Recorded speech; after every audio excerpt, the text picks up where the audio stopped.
विद्यार्थी मित्रांनो, आजच्या व्हिडिओमध्ये आपण engineering second year degree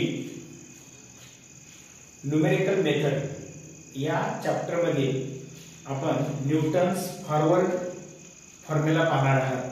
Newton's forward method, forward interpolation. Okay, underline केले आपण Newton's forward interpolation formula numerical method second year engineering degree. Give example. Find the polynomial satisfying the data. Start. दिलेला table हा horizontal आहे, आडवा आहे, आपण उभा केला. ओके, x चा कॉलम, y चा कॉलम. हे नंबर्स मी लिहिले 0 1 2 3 4.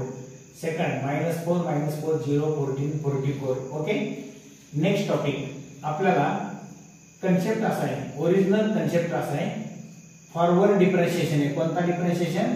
फॉरवर्ड. फॉरवर्डला ट्रायंगल आहे हे नोटेशन वापरतात.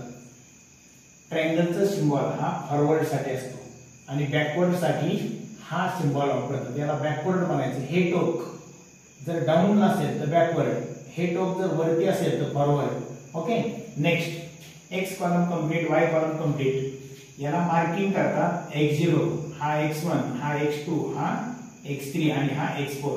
Similarly non as y0, known as y1, known as y2, y3 आणि हा y4. हे पहिलं काम करायचं, मार्किंग करायचं, नंबरिंग करायचं. x0 x1 x2 x3 x4, y0 y1 y2 y3 y4. Correct.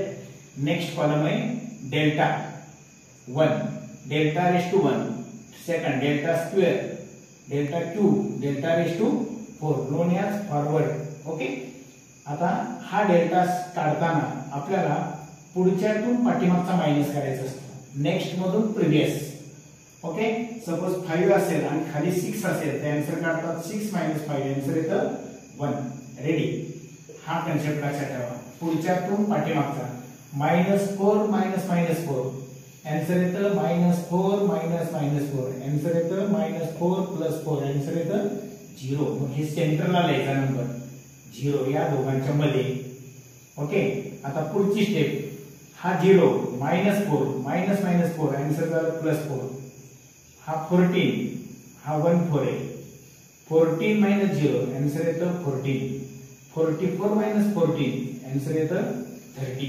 हा डेल्टा रेज टू 1 चा कॉलम कंप्लीट. आता मला पाहिजे डेल्टा स्क्वेअर. 4 - 0, आन्सर येतं ओनली 4. या दोघांच्या सेंटरला लिहायचं. इथं नंबर घेतात. 14 - 4, आन्सर येतं 10. 30 - 14, आन्सर येतं 16. हा कंप्लीट डेल स्क्वेअर. आता डेल्टा क्यूब 10 - 4, आन्सर येतं 6. 16 - 10, आन्सर येतं 6. आणि शेवटचा डेल्टा रेज टू 4, 6 - 6, आन्सर येतं 0. हा टेबल कंप्लीट. ओके, हे काम अगोदर करायचं. न्यूटन्स फॉरवर्ड मध्ये Newton's forward interpolation, delta raise to 1, delta square, delta cube, delta raise to 4. आणि मग ते असं ट्रायंगल सारख्या व्हॅल्यूज येतात आणि इथं एक सिंगल व्हॅल्यू येते किंवा सिंगल नंबर येतो. मग तो 0 असेल, 1 असेल, 5 असेल, 10 असेल. सिंगल नंबर मिळाला की स्टॉप करायचं. ओके, याच्या पुढे आली 0. आता मला क्वेश्चन सुरू झाला. Table complete, Newton's forward interpolation formula. Here u is equal to x minus x0 divided by h. हा फॉर्म्युला u चा असतो. x minus x0 upon h. h म्हणजे डिफरन्स. डिफरन्स किती? डिफरन्स x मधून घेतात. 4 - 3, आन्सर येतो 1. h is equal to 1. आणखी एक व्हॅल्यू पाहिजे तुम्हाला x0. x0 ची व्हॅल्यू 0 आणि या दोघांवरून u ची व्हॅल्यू काढतात. u is equal to x minus 0 upon 1, answer येतं x. therefore u is equal to x. पहा मित्रांनो, समजलं का? पुन्हा एकदा न्यूटन्स फॉरवर्ड फॉर्म्युला वापरण्यासाठी आपल्याला u ची व्हॅल्यू काढावी लागते. u कसा काढतात तर x minus x0 upon h. x0 म्हणजे x ची पहिली व्हॅल्यू, h म्हणजे x मधला डिफरन्स. 4 - 3 1, 3 - 2 1, या दोघांमधला डिफरन्स 1, म्हणून h is 1. x0 0, व्हॅल्यू ठेवले x - 0 upon h. x - 0 upon 1 is equal to x. u is equal to x. x u fix झाला मग हा फॉर्म्युला वापरतात, Newton's forward interpolation. Next step, formula for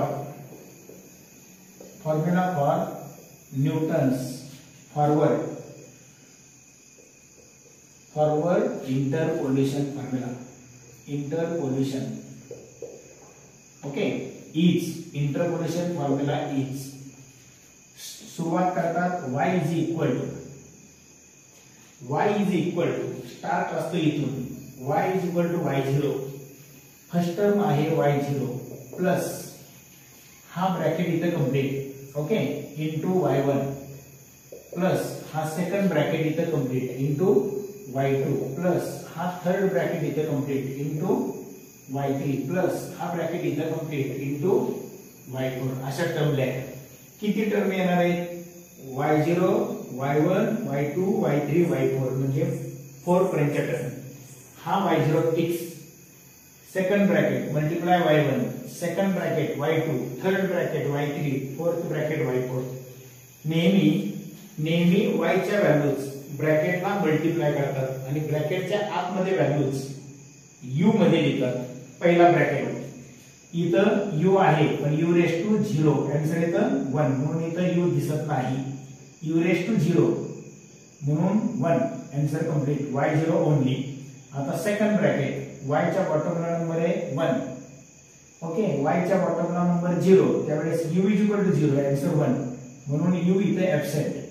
आता y च्या बॉटमला number 1 आहे, 1 असेल तर u ची पॉवर पाहिजे 1 म्हणून हे द्यायचं u raise to 1 into delta raise to 1. मग हा झाला डेल्टा y0, त्याच्या जोडीला y0 लिहितात. हे डेल्टा एकटा नसतो, त्याच्या शेजारी y0 लावला. घेताना डेल y0 म्हणजेच हा नंबर घ्यायचा, डेल स्क्वेअर y0 म्हणजे 4 घ्यायचं. आता इथं नंबर आहे 0 म्हणून u रेस टू 0, आन्सर होतं 1 म्हणून u इथं दिसत नाही. सेकंड ब्रॅकेट मध्ये y चा नंबर आहे 1 मग u रेस टू 1, मग डेल्टाची पॉवर 1च पाहिजे, याची पॉवर 1 याची पॉवर 1 डिवाइडेड बाय जेवढी पॉवर आहे तेवढा फॅक्टोरियल खाली लिहितात. ओके, आणि 1 पॉवर मॅथ्स मध्ये लिहित नाही. कंप्लीट. आता पॉवर नंबर किती? y2 2 नंबर आहे म्हणून तुम्हाला u 2 वेळा पाहिजे. मग हा लिहिता u मायनस 1, u 2 वेळा म्हणून हा 2 इंटू डेलची पॉवर ही 2च पाहिजे 2. मग हा झाला del square y0 divided by power किती 2 म्हणून खाली 2 फॅक्टोरियल. कंप्लीट. आता तिसरा ब्रॅकेट y3 पॉवर आहे y3. तर रेडी. पुन्हा एकदा चान्स पहा. u raise to 1 delta raise to 1 आणि खाली 1 फॅक्टोरियल आणि हा 1 नंबर. आता पुढचा ब्रॅकेट y2 हा नंबर 2 आहे म्हणून खाली 2 फॅक्टोरियल. बाहेर y च्या बॉटमला जेवढा नंबर आहे तेवढा फॅक्टोरियल. 2 फॅक्टोरियल म्हणतात त्याला.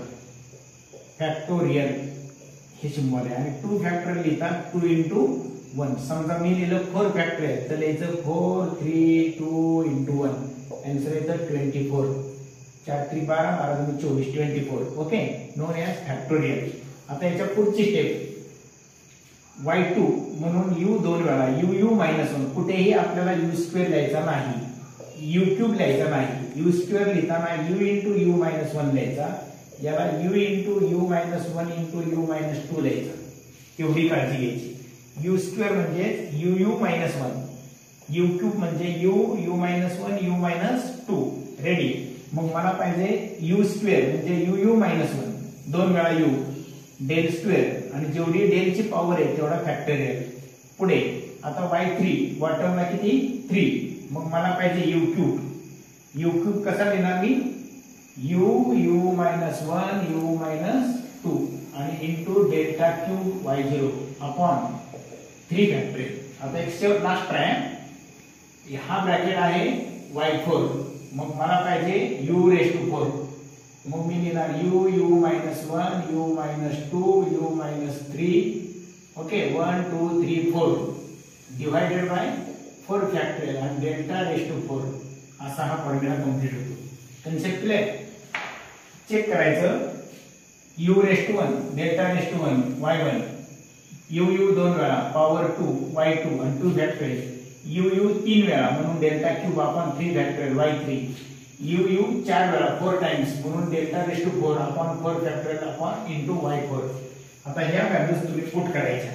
y is equal to y0 किती, y0 ची व्हॅल्यू -4, हा -4 प्लस u ची व्हॅल्यू आपल्याला आहे x, ब्रॅकेट मध्ये x लिहिला, डेल्टा रेज टू 1 म्हणजे ही व्हॅल्यू येतात 0, मग हा झाला मल्टिप्लाय 0 डिवाइडेड बाय 1 फॅक्टोरियल, बाहेर y1 मीन्स -4 प्लस आता second bracket u -1 x -1 okay, u म्हणजे x -1 मल्टिप्लाय डेल स्क्वेअर पाहिजे, डेल स्क्वेअर ची ही व्हॅल्यू घेतो 4, मग मल्टिप्लाय झाला 4 डिवाइडेड बाय 2 फॅक्टोरियल ओके, आणि ब्रॅकेट कंप्लीट y2 मीन्स 0, मग हा मल्टिप्लाय 0 प्लस u -1 म्हणजे x -1 x -2 आणि delta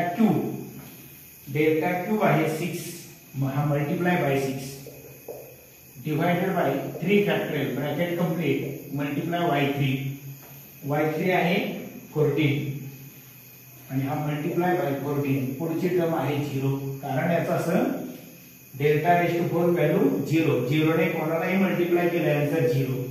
next step y is equal to हा -4 मल्टिप्लाय 0 मल्टिप्लाय ही पूर्ण टर्म झाली 0 करेक्ट, प्लस 0 मल्टिप्लाय हा ब्रॅकेट आन्सर झालं 0 प्लस इथं मात्र हे तुम्हाला सॉल्व करायचे.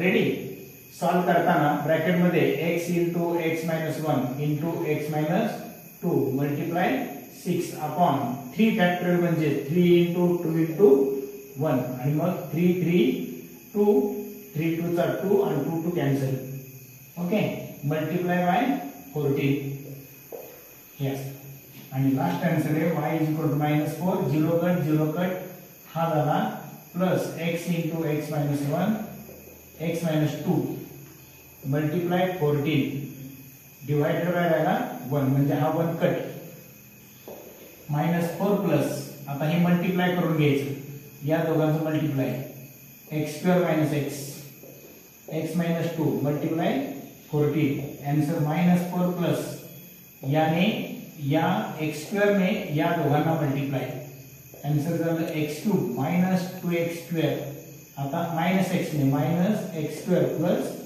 2x multiply 14.